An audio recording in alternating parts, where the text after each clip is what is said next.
Business Connect en partenariat avec Made in Maurice.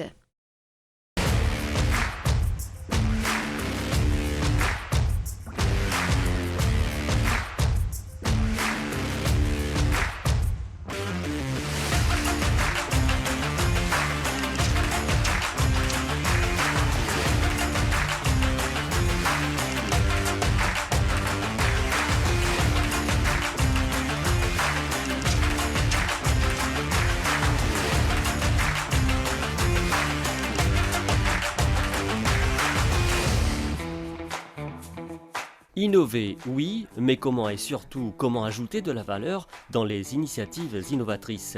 Made in Maurice fait appel à un consultant à la matière pour aider les entreprises mauriciennes.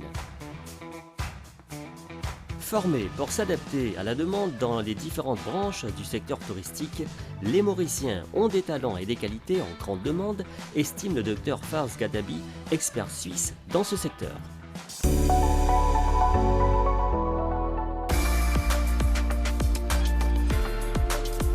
L'innovation, l'élément incontournable pour le développement de toute entreprise.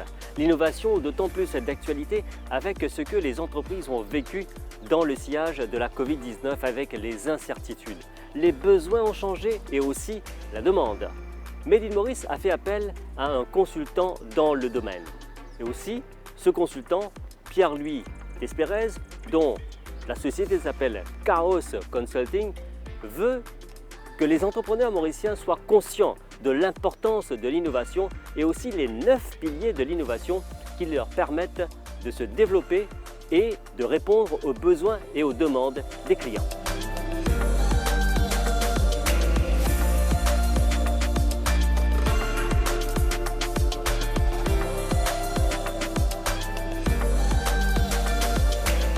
Pierre-Louis Desperez, alors vous avez été approché par le Made in Maurice et l'AMM pour des séances de travail sur l'innovation et votre société, c'est Chaos Consulting.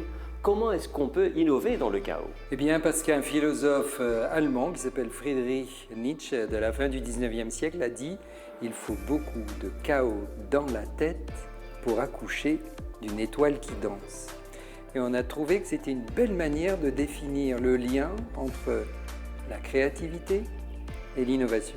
Le chaos dans la tête, c'est la créativité, trouver des idées nouvelles, et l'étoile qui danse, c'est une innovation sur son marché. Quand on parle d'innovation, on a tendance à penser à la technologie. Est-ce que c'est uniquement ça, l'innovation? C'est un des 9 leviers. Il y a 9 leviers principaux pour innover. La technologie en fait partie. Il est vrai que la technologie fait parler beaucoup d'elle depuis très longtemps. Internet, intelligence artificielle, des robots, de la mécanisation, d'automatisation. Néanmoins, on peut innover en changeant l'expérience client sans technologie. On peut innover en changeant le processus de fabrication d'une entreprise. On peut innover en distribuant autrement, par exemple distribuer sur Internet et pas juste en magasin. Donc là, on va utiliser la technologie, mais sans investir fortement dedans. Le but n'est pas forcément d'inventer une nouvelle technologie, mais d'utiliser des technologies existantes. Regardez, Facebook n'a pas créé Internet, mais a utilisé Internet pour développer son offre. On peut aussi innover en ajoutant un service autour de son offre. Par exemple, de la maintenance à domicile. Par exemple, je vois des entreprises qui vont faire du montage de pneus à domicile.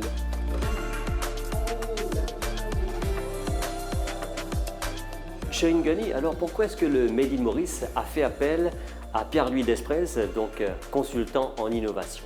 Alors Pierre-Louis nous accompagne justement sur cet atelier formation sur l'innovation et l'innovation est une priorité, je dirais, du label depuis 10 ans maintenant.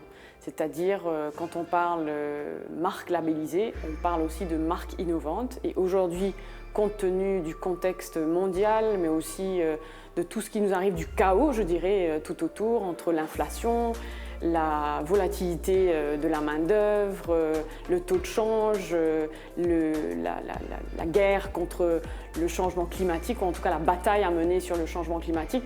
Tous ces enjeux sont de plus en plus importants et font qu'aujourd'hui, plus que jamais, il faut vraiment, en tant qu'entreprise, entrepreneur et marque, engagé sur le développement du pays, mais aussi le développement d'affaires, s'interroger sur cette question d'innovation. Et donc l'intérêt en fait de Pierre-Louis Desprez, c'est justement cette approche multiple.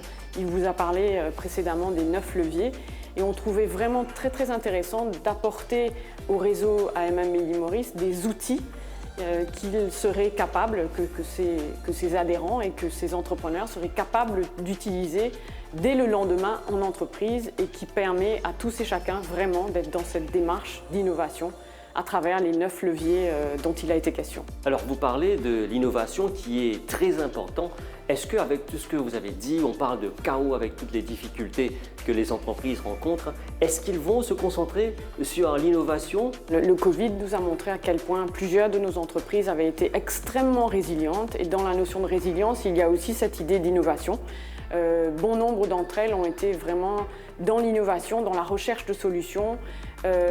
Et encore une fois, l'innovation, on a souvent tendance à penser que c'est the next unicorn et quelque chose de gros, mais parfois c'est quelque chose de très petit qui peut vraiment changer le rapport au client, le rapport d'un point de vue process, la distribution, enfin différents prismes, mais qui font que l'expérience client ou l'expérience à l'entreprise change, évolue et est bénéfique surtout, que ce soit d'un point de vue B2C ou B2B. L'innovation est essentielle à nos entreprises. On ne peut pas toujours proposer les mêmes produits à nos clients, qu'ils soient individuels ou professionnels. Il faut qu'on vienne répondre à leurs besoins, c'est-à-dire à leurs envies et à leur faciliter la vie. Quelque chose de très intéressant, c'est que l'innovation est collective.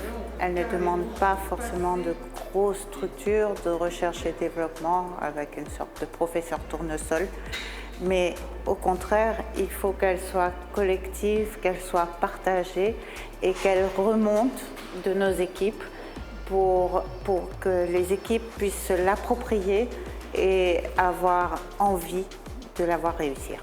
Il faut arriver à travailler en équipe. Mais essayer de brasser le plus large, mais souvent c'est pas si évident. Donc travailler avec ce qu'on appellerait des complices, des collègues qui ont cette même vision, cette envie d'écouter le besoin du client et d'essayer de venir avec des solutions innovantes. Donc d'être à l'écoute des besoins du client et de comprendre les besoins inavoués du client aussi, en le fréquentant davantage. Et après, de faire les choses, de ne pas hésiter à essayer, réessayer encore jusqu'à ce qu'on arrive à trouver quelque chose qui est de la valeur pour le client.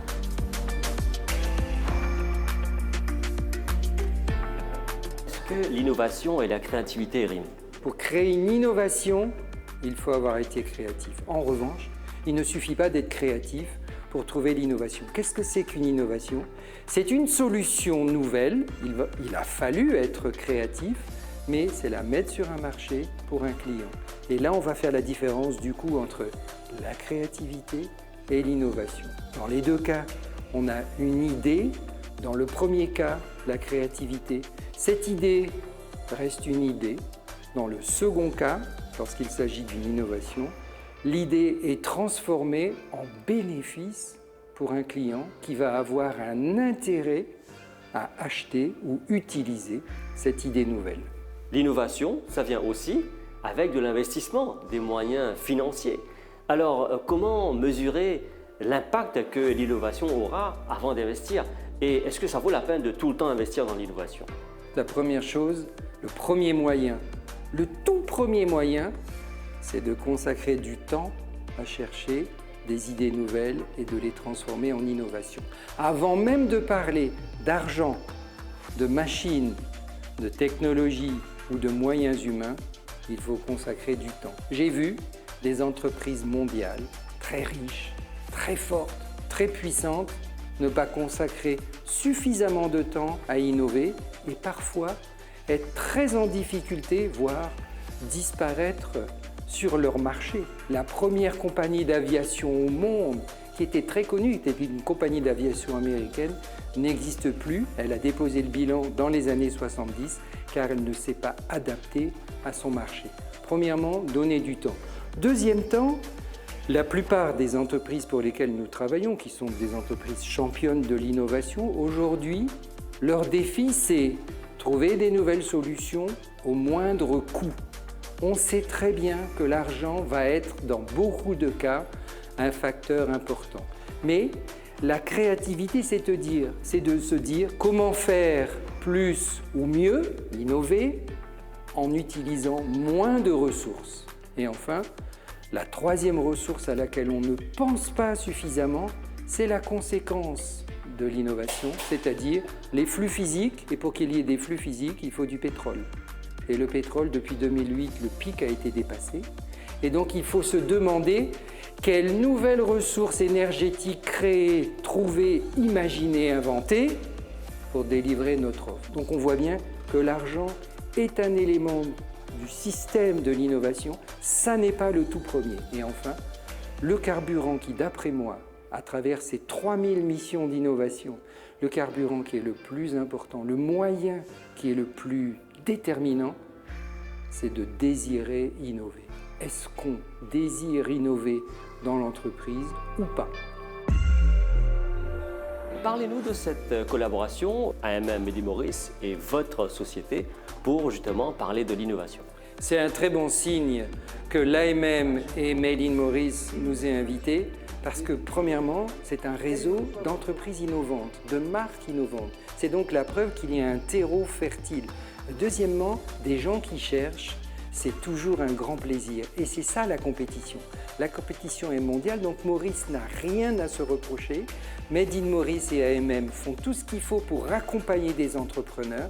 Dans cette compétition mondiale, on peut tout à fait réussir et gagner en étant à Maurice. Et enfin, l'effet réseau de Made in Maurice et de l'AMM, c'est déterminant. On ne trouve pas seul. C'est très rare. Il faut trouver en groupe, collectivement. On peut être et concurrent et en même temps partenaire, c'est-à-dire développer ensemble le marché et ensuite chacun va jouer avec sa concurrence à l'intérieur du même marché. Alors on parle de ces entreprises Made in Maurice, labellisées Made in Maurice qui sont là pour ces ateliers de travail, mais comment propager aussi l'innovation au niveau national avec d'autres entreprises?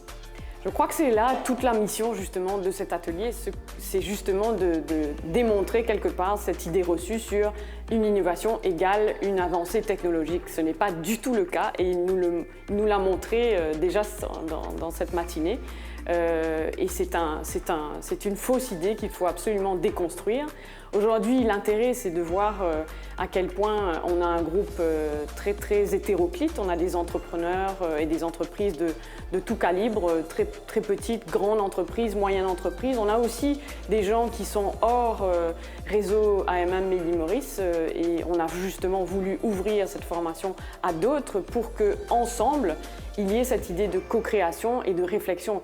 Parce que notre expert nous l'a rappelé à plusieurs reprises, il faut justement arriver avec des prismes différents pour qu'une innovation puisse naître et qu'elle soit intéressante. Si like-minded people, comme on dit, finissent par toujours réfléchir de la même façon ou les mêmes choses, ça ne donne pas quelque chose de nouveau. Il faut vraiment quelque part un chaos d'idées. Et ce chaos d'idées, comme il l'a bien dit, c'est aussi en y mettant plusieurs personnes autour de la table qui ne se connaissent pas nécessairement, mais qui viennent de différents environnements.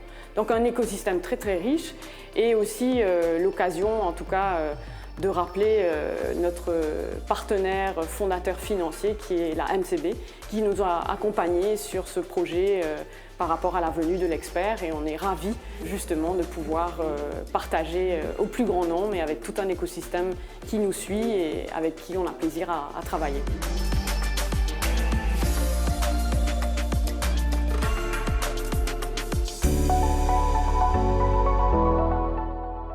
On parle beaucoup ces jours-ci d'une migration du personnel du secteur touristique vers d'autres secteurs ou vers d'autres cieux.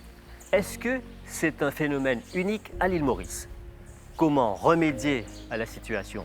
Et aussi, comment attirer plus de monde dans le secteur touristique qui est quand même un pilier important de l'économie du pays? Nous avons posé ces questions au Dr Fawz Ghatabi, qui est un spécialiste dans ce secteur et qui a aussi fondé plusieurs écoles, plusieurs institutions de formation à Dubaï et en Suisse. Dr Fawz Ghatabi, alors on voit à l'île Maurice des gens qui travaillaient dans le secteur du tourisme quittent ce secteur pour aller vers d'autres filières. Est-ce que c'est un phénomène unique à l'île Maurice? C'est pas unique ici aux îles Maurice, c'est un phénomène, on voit ça dans beaucoup d'autres pays. Il y a de différentes raisons pour ça. D'abord, les gens qui sont formés dans le domaine du hospitalier tourisme, ils ont beaucoup de possibilités. Donc, dès qu'ils trouvent des autres opportunités, ils ont vite à reprendre ça. Et puis, avec le Covid, on sait, il y en a beaucoup qui avaient perdu leur emploi, donc ils ont tourné vers des autres sources d'emploi. Donc, ce n'est pas unique, c'est quelque chose qu'on voit dans beaucoup d'autres pays. Maintenant, alors que les opérateurs trouvent des difficultés à recruter, ils se tournent vers les étrangers. Est-ce que maintenant on doit s'habituer à voir des étrangers dans notre secteur touristique mauricien? Oui, c'est possible qu'il y aura plus de gens qui viennent de différents pays à travers aux îles Maurice. Encore, c'est un phénomène qu'on voit dans les autres pays, mais moi je pense que ça va être un équilibre. Parce que les gens qui vont venir aux îles Maurice, ils aimeraient voir et parler et discuter avec des Mauriciens. Si je viens ici, moi je suis arrivé il y a quelques jours, je suis très heureux d'avoir des Mauriciens qui m'accueillent, qui me montrent, qui me servent, qui discutent avec. Alors, pour recruter, donc, on va aller vers la formation, bien sûr. Alors, qu'est-ce qu'il y a de spécifique maintenant pour pouvoir former des gens de très bonne qualité et puis assez rapidement? Les personnes qui vont être intéressées pour travailler dans le domaine du tourisme ne sont pas des personnes qu'on trouve partout. Ce sont des personnes très spécifiques. D'abord, la première qualité, c'est des personnes qui aimeraient servir, avoir cette passion de servir aux autres. Donc, ce sont des personnes qui vont être intéressées à travailler dans le domaine du tourisme. Et puis, la formation elle-même, elle est très spécifique. C'est un mélange du parti pratique et le parti théorique. Donc la formation oblige ces personnes d'avoir une très grande connaissance de partie pratique, comment servir les gens et aussi comment travailler dans différents départements du tourisme. Alors, Think Career, on parle de formation actuellement. Quel est votre rôle dans tout ce qu'on vient de parler? Comment motiver les jeunes et qu'est-ce que vous allez faire? La formation commence très jeune. La formation, moi je dirais même, on doit commencer à sensibiliser ceux qui sont au primaire. Pour dire, voilà, c'est quoi l'hôtellerie? Allez, les hôteliers, combien d'hôteliers partent dans des écoles, dans des collèges pour aller expliquer c'est quoi l'hôtellerie? Il n'y a pas énormément. Bon, après, ils n'ont pas le temps aussi. Mais aujourd'hui, il faut faire le focus, il faut se concentrer pour aller motiver ces jeunes-là, arriver à un moment où ils vont avoir le HSI et dire, voilà, on est prêt, on a envie d'aller dans ce secteur. Mais maintenant, même ceux qui n'ont pas le HSI, il y a toujours de l'avenir dans l'hôtellerie. Okay? Il y a beaucoup d'avenir. Il y a plusieurs. Dans l'hôtellerie, ce n'est pas seulement être waiter, être guest relation, réceptionniste. Vous avez aussi la comptabilité, vous avez aussi le marketing, vous avez aussi human resource. Tout ça, ça fait des départements. Quand on le met ensemble, ça fait l'hôtellerie. Quelles sont les forces de la population mauricienne dans ce secteur? La première chose, je peux dire, c'est le sens d'accueil. Ils ont le sens d'accueil, le sens de hospitalité qui est très, très haut, sans avoir fait une formation officielle. Donc c'est naturellement l'accueil, le sourire qu'on voit avec les Mauriciens. Et puis après, la deuxième chose, c'est des langues. Les Mauriciens sont très... ils sont très bien dans les langues. Ils parlent très bien l'anglais, le français, leur langue maternelle, et des autres langues peut-être parce qu'ils sont venus de différents pays. Une autre chose qui fait des Mauriciens, je pense, très intéressant dans le domaine du tourisme, c'est les diverses cultures qu'on trouve ici aux îles Maurice. Donc tout ça ensemble, avec une très bonne formation, prépare les Mauriciens dans le domaine du tourisme.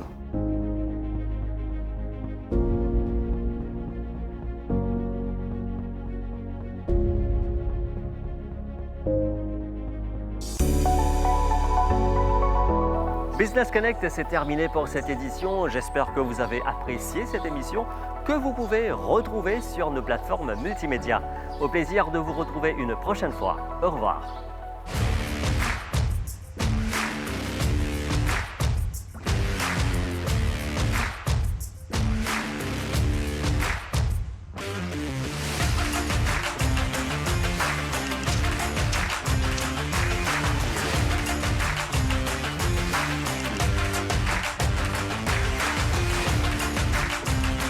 Business Connect en partenariat avec Made in Maurice.